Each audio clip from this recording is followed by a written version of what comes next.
Absolutely, it's tied with the blockade. Now, the reason why it's against the United Arab Emirates, quite apart from the fact that the UAE has probably one of the worst human rights records in the region, but it is also because the ICJ has jurisdiction over the United Arab Emirates, and Qataris have been specifically targeted in the UAE. So, and of course, it is sort of part of the wider problem as far as the blockade is concerned, which is ongoing. And so the UAE has committed numerous violations of human rights and international treaties to which it's a state party.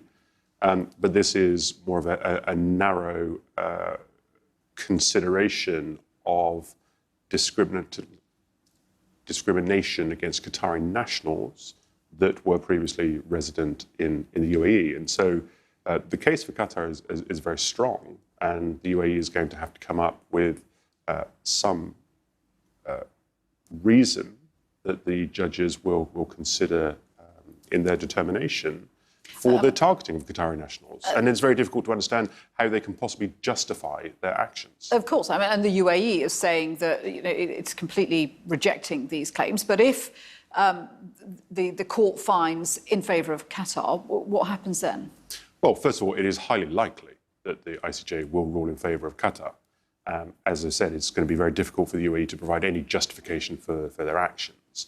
The UAE, as we know, does not comply with any findings of human rights violations. We've seen it in the UN Human Rights Council. We've seen it with working groups, special rapporteurs. They've targeted the UAE's human rights situation for certainly the last 12 months, if not longer. But what can happen, obviously the International Court of Justice is very different to a finding in the Human Rights Council or a working group.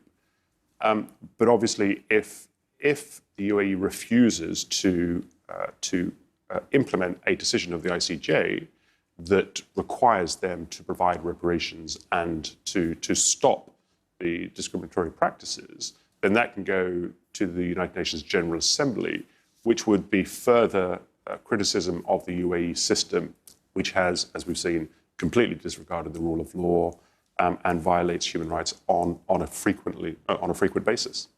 Toby, thank you.